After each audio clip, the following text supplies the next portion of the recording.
Hello, and welcome to Justified Dual Podcast. I'm your host, Joanne Cox. And guess what? I've been away for a while, but I've got so much going on in this head of mine, and I want to share it with you. Today, I'm going to have a co host, and I'm going to let her give her opinion on what we're doing today. But we are honoring fathers all over the world, cultural, ethnic groups. It doesn't matter. We're going to give you some positive things for the uplifting of the male. But right now, I want to get into this thing about the introduction of this wonderful woman that I have with me today. This is none other than Dr. Cassandra Owens. She is an author, educator, and speaker dedicated to empowering individuals through faith and resilience. She's inspired by her family legacy of strength and her own journey of overcoming adversity. She connects history narratives with practical lessons for personal growth. Can we welcome Dr. Cassandra Owens? Thank Dr. Owens? you. Thank you so much for that introduction. I do appreciate it. Thank you for having me on the podcast. I am looking forward to our conversation. I pray this is going to be uplifting and transformative. So thank you so much for having me on. Yes. And we want to do something a little different. When we talk about Mother's Day, we talk about Father's Day, and we've got the cake and we've got the ties for the guys. There are so many songs out about uplifting mothers. And we know that is where we all start from, that mother, that womb. We are the nurturers. But today, I'm giving this space and this speech for honoring fathers. We know this, but we want to know how to uplift the male. I would like to first start about what is it like and what does it look like before a man becomes a father? Because we don't even think about that. We just think about the actual father. That means he has impregnated someone and they now have a child or children. But what we don't think about is the stepping stones that took place before this young man, this older man became a father. And I would like for Dr. Owens to tell us about the history that she knows of from her book and from her knowledge of the Black male. Dr. Owens. Yes, let me start by giving you a little story. My brother has two sons, and one of his sons has two children. And my brother was complimenting his son on how good a father he was. He was a great father. And my nephew said to my brother, I had a good example. I followed your lead. I thought that was profound because I don't think we think about the indirect approach that we have and how we affect each other just by interacting and engaging. My brother wasn't doing anything special, just providing for his family, taking care of them. And he had no idea that he was producing the next generation. It's just kind of what we do. And so I think it's important that we understand that it is. They see us, they watch us, much like we watch those ahead of us. So how we interact and engage is important. I think it's also important to say at this point that for Black men, it's more than just seeing and doing. It's also internalizing, and we all learn what to do and what not to do. Mm-hmm. And we got to gain. We gain from everybody. It takes a village. I tell my students, I go to college, Ms. Cox, and I tell my males in my class that when you decide that you are ready for fatherhood, because like you said, there are steps to that.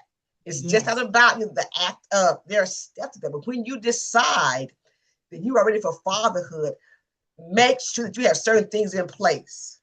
Mm-hmm. Make sure that you have the resources that you need to provide for a family, because that's what it is. And I tell them this is going to sound harsh, but I say, do not have children by women that you do not respect. Mm-hmm. Because you are the progenitors of your seed.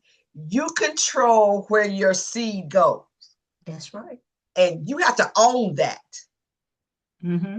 It's not about the act of getting it, but it's about making sure that the woman that you choose to impregnate Mm-hmm. that she's the one that you respect and admire because she's the mother of your children. And I dislike the Yes. term.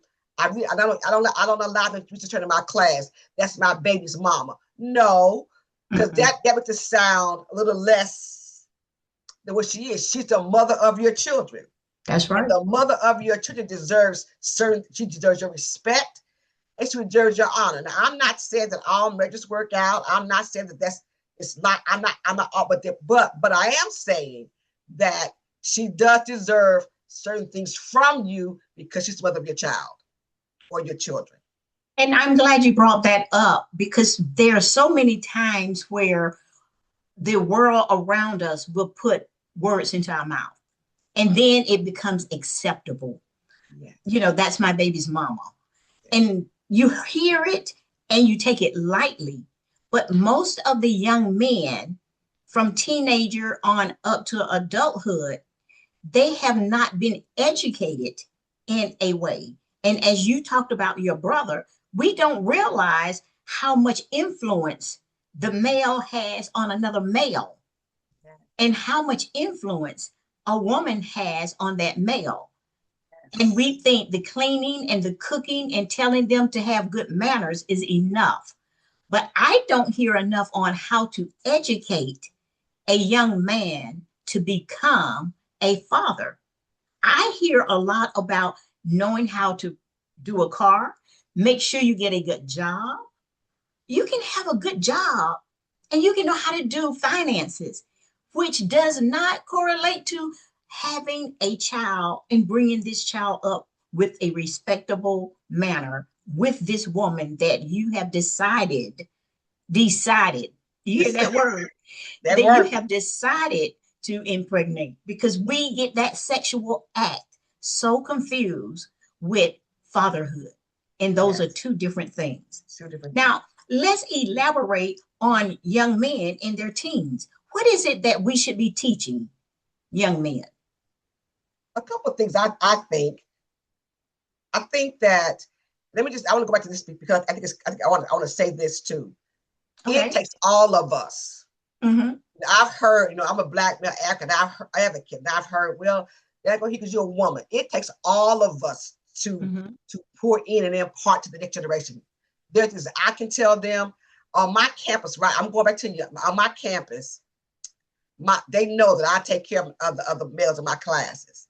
So right now, my classes are always 75% male because they know I'm gonna take care of them. So it takes all of us to make sure that they are where they need to be. So I Mm-hmm. think as teens, I think we should teach the same things that we teach everybody else: responsibility, Mm-hmm. accountability, and for me, it's for them to tap into their kingship at a very early Kinship. age. You Mm-hmm. know, you are not who they say you are. Mm-hmm. There is a king in you. It's in there, and I make the habit of saying that's who I'm talking to. Mm-hmm. I'm talking to the king in you, not what society has called you, not what society has labeled you, but the king that I know is in there. And I think it takes all of us to bring out that kingship in our males at a very early age, that they understand who they are, that they're not what the school system says they are, what society says they are, but there's a king in there that we must tap into, that they understand that's their foundation, that's who they are, because understanding who you are is key. Because once you understand who you are, what other people say about you won't matter. But I always make it a habit to say I want you to be responsible and accountable at an early age, and that I want you to tap into that kingship. That there's more to you, there's more in there that's in there we have to pull out so that you understand your identity. And with that being said, with knowing who you are and to feed that into them, and that you're doing this on your campus. Now, this is about honoring fathers, but I want to bring in every listener, whether you're male or female, and whether you are a non Black participant that's engaging in this conversation. We all have a part because if I'm a female, I have a part in looking at you as a king. If you are a Caucasian and you're looking at a black man, you have to identify him by respecting him and letting him know that that respectability is there and you are accountable as a normal citizen to Yes, show your respect for that person. absolutely. And when we say that, and I started out by saying teens because I think that they're very easy to be influenced and they're wanting to have friends. They are wanting to make sure that they are liked and they can go by. And if you're strong enough to stay in what you do and what you know, and that has been put into you, it becomes power. We Yes. have that authority right here on earth that we control the things we think. And we sometimes forget, oh, I don't know why I did that. I was just out of my head. We have to be careful with the words that leave our lips. No, you're not out of Yes. your head. You're in complete control. And if you feel that you are not in control, you now need to get stable by saying who you are. And if that takes effort, then do whatever it takes so that you look in that mirror and you say, this is who I am. I am respected. I respect myself. Now, I would like to go to you now because some people don't respect themselves and it makes it hard for them to respect someone else. So, how do you just look at it? How do you feel that you're respecting yourself? So one thing you mentioned my book, my latest book is about amplifying Black men and their achievements and just who they Mm-hmm. are. And one of the things I did in this book, I talk about affirmations. Mm-hmm. Just saying it makes you internalize it. So if you say something about yourself daily, you Mm-hmm. become that. So I put some affirmations in the book that I want the Black men to say, the Black boys and men to say themselves every day. I am divine. Mm-hmm. I am legacy. I am a king. I want you to say those to yourself. When you wake up in the morning, do your meditation, get quiet and get still. Say those to yourself. And like you said, have a place, a sacred space, and a sacred place where Sacred you space. go and just go back in and regroup. Because a lot we don't teach our men to do that, to get quiet and get still. Mm-hmm. It's, and say to yourself, yes, I'm a divine creation. I'm a legacy. I pull from my ancestors. I have the strength of my ancestors. I want them to say those to themselves daily so they can internalize who they are early on. Have a And space to be quiet, to meditate. Those things are important for all men, for mhm. men and women, to center Yes. yourself. And I don't think we teach our men to center, to get centered and gets quiet and then Mm-hmm. figure out what the strategy is. That's key to being a man. How do I then strategize to do what I need to do to protect the community? Because I'm not just for my family, I got the community to do as well. How do I connect? How do I connect and keep them protected? And that's very well said because of the fact that one time is not enough. Hearing it from one person is not enough. Hearing it from yourself is just not enough. And that's why I want to instill in people that it's okay to say something repetitively. What we have to do is make sure it's in your subconscious because sometimes we just have things that are lightly layovers and we don't truly believe it within our hearts. I want to bring up the word, and I think I made it up, but it's bounceability. We get in the flesh, we do wrong things, and sometimes we go down the wrong path. And that is going to take place. So I don't want people to run and hide. I don't want people to shy away from things. I want the world to know that when a man falls, he is hurt internally and he feels so bad about himself that I want to reach out and to say people fail and it's okay to accept that, but yet move on. Yes. Look at what you've done, move on, and to say, how can this never happen again? Because someone is watching you and they see that, okay, I made a mistake. Whether it was something to do with being illegal, whether it was something to do with your health, don't feel that you can't recover. I know there are a lot of guys that have maybe went to prison falsely accused, but they still feel ashamed. I say, lift your head up. You are still a divine creature and you can recover from anything, but you have to do it. And in confidence, whoever you are, that is what people see. And that's why you have to put that on, that armor on, so that you walk and you have your head held up. And when people feel and see your energy, they tap into it and they have that respect, not even knowing a situation. So I want all of the brothers out there to have courage and resilience and to know that you can bounce back from either something you did intentionally, non intentionally, falsely accused, been buried down by words of someone that you truly love. And that takes a hard place because when you open your heart and you trust someone and they betray you, you feel that you need to close the door to your heart and your mind. And I say, keep steady because of the fact that when you do this, now you know what path to keep on. And I want to pass it back over to you because it's that thing about who you hang around. So take over from there because you don't have to worry about that if you've planted your seed in good soil. And you don't have to worry about that because they will see that and they will start to pull the weeds up from around that maybe you did not see. So let's touch on that the company you keep. Okay. Yes. Let's be clear. I say this all the time. What you see of me and Miss Cox is process. Stick to it. I made that up. It's not perfection. Yes. It's everybody, all of us. I'm not impressed by anybody that I see. You know why? Because we all got dysfunction in our family. We've all made mistakes. We've all bounced back, which is bounceability. That's all you need.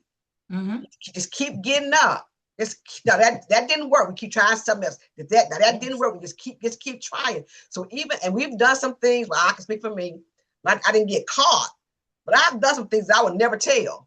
And I'm glad we have Facebook. I'm glad we have social media. I've done some things that I would never talk about. So we all have done those things. So don't be impressed by what you see. I'm never impressed with people. People are just people. Black, white, yellow, red, green, orange, purple hair, yellow hair. People are just people. We all have the same. I heard a preacher say this: every family has dysfunction since the fall of man. Period. So then you may not see it, but it's in there. And we all show you what we want you to see. So please, I agree. Keep getting up. Yes. If you wake up, live on purpose. Try it again. This didn't work. I'll try it this way. That didn't work. I'll try it this way.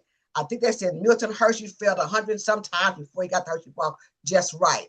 So just keep trying and don't get caught up on what you see of other people. Everybody got their own vices, their own issues. Well, again, what you see now is process. We just kept trying. We just that podcast. We're gonna try it again in July. But don't stop. And I always say this to my brothers, especially my brothers. We are depending on you. We know what you carry. We are depending on you. Whether you are a black male, again, white male, orange male, God made the males to carry that a certain portion of us, and we're depending on you to do that. You have what we can't carry, and vice versa. I have what that you can't carry. So we're depending on you to tap into that innate part of you, that divine part of you that's sacred. And don't get caught up on what you see. And I heard a young man, a TikTok reel, this blew my mind, messed me up. I've been saying it all along. It said, the older man said to the younger men, I can tell your future by the friends you hang around with. I can tell your future. So check your road. Check those people that are in your corner, that's in your ear, that's imparting it to you. Make sure that those people are the people that you want in your ear. And you should always be navigating two circles, the one above you and the one under you. Yes. You should always have somebody smarter than you that's above your head imparting, and then the one Mm-hmm. you're imparting to. You Yes. should always be navigating two areas of your life. Mm-hmm. Those above you who are where you want to go, and those under you who you are imparting to, those you're pulling along. And so make sure that iron sharpens iron, right? But rust spreads fast. So if all your friends are on the corner, that's when you're gonna be on the corner. And I'm not saying anything's wrong with that, but if you're better and we think you're better than that, and everybody responds, we think you are better than that. You have a responsibility to produce and to provide. And we believe in you. We're having this podcast because we want you to know we believe in you. We're depending on you to get it done. Because we know it's And in there. That key is in there. and what I want to bring up is that we have covered really spirituality, and we have Yes. covered about physical. And just to tap into that, you have to have good health in order to be able to carry these things through. And Yes. being in good company, when people see you and call you out and know you're not taking care of yourself, you sometimes will run harder than maybe you should be running. And Mm-hmm. this will affect your health. So make sure that you're getting regular checkups. Make sure that you are exercising at all ages. Make sure that you know that it's okay to talk to someone when you do have too much on your shoulders. That's okay to be able to do that. That's another form of wellness. And to be emotional stable. I would like to get more now into fatherhood and say that it's already been said that everything that a man is doing around his children, he doesn't realize that he's teaching them. When he's sitting at the dinner table, that's a lesson on the conversation that's being held. The way he takes care of the car, is it regular maintenance? Is it clean? All the different things that you come back home from work and discuss openly. Did you handle that situation at work? How did you get really upset? Yes. But can you go back maybe and apologize? Yeah. Make sure you know that what is being said, even when it's in another room, children are tapping into your Yes. language, your body language, the way you treat the woman in that Yes. house, Yes. your other children. And Yes. people say people have favorite children. I want you to know that your child will find out if you are favoring the other one. Yes. And then you have to turn that thing around and look at it and just say, how would I feel if there were three people in the house and I was the one that got the best clothing, the best attention, the best this or that? We don't want that to happen. We're talking fatherhood. We're talking about knowing that you are on the spotlight as a father and that Yes. that wife should build you up and edify you with courageous words. Sometimes people say, I don't want that person to get egotistical. If you're grounded in the right way, you just accept that compliment and you Yes. keep going. I always tell people don't be afraid to tell people what you see in them that's good because they might need to hear that today. They might not have been in a good place last week. So continuously build people up in that fatherhood. I listen to something that men say, a great provider. They are great providers, yes, but tap into how to do that 60-hour day, 60-hour week, and still know that you have a family.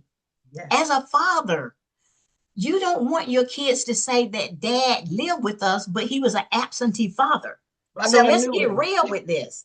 Yes. Yes, just because you made a baby doesn't mean that you can neglect the kids. Yes. Fatherhood is big. Fatherhood is an expansive thing that stretches so far. So yes, we're happy that you have a good job. Yes, we're happy that you're putting in the extra hours, that you're thinking, I'm giving you a great education. I'm giving you good clothes. You have a beautiful house to live in, but they need love. Fathers, love on your kids and know the languages of love. Because if Yes. you're buying them everything they want and they just wanted a nice hug, then that's a form of neglect. because you didn't realize that they didn't ask for it, but that's what they were needing. Some people want to see service. Well, would you do this for me, Dad? Would you build the bike? Would you help with the bike? Would you help me put this together? And they're thinking, Dad spent 10 minutes with me and it was beautiful. We're going to have people to come on another segment. So you have to make sure that we're going to dig into women that are saying how great their stepfathers are. And we don't hear a lot about that.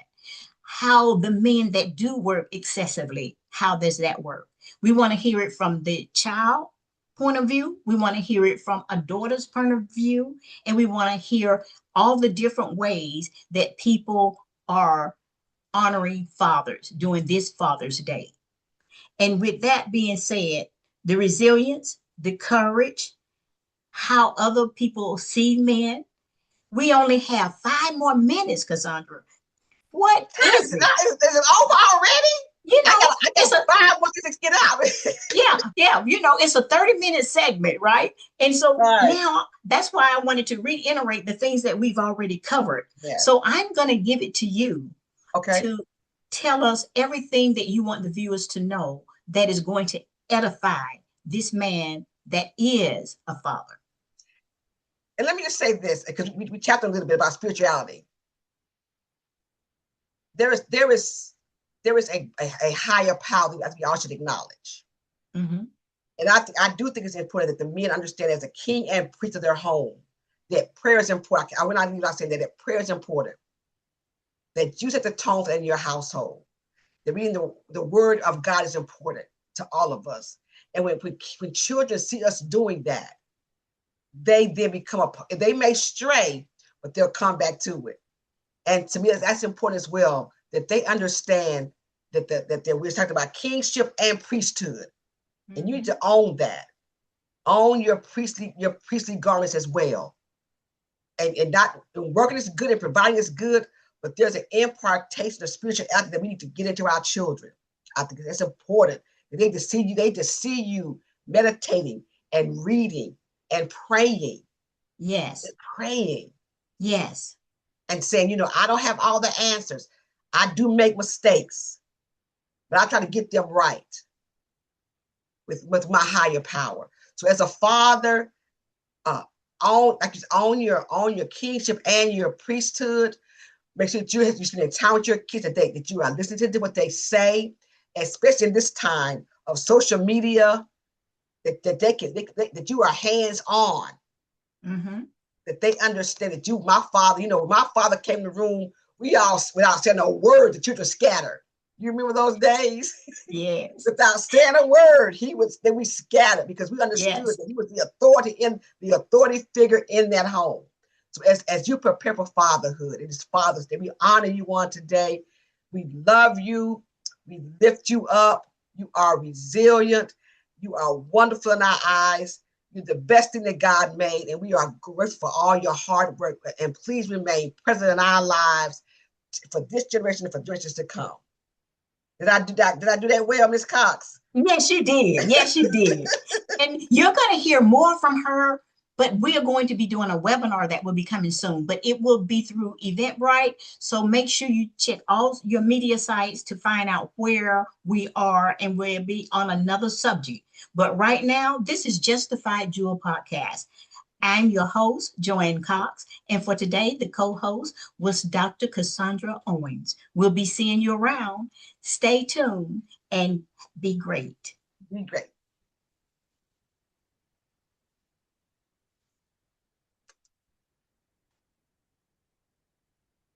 Clear?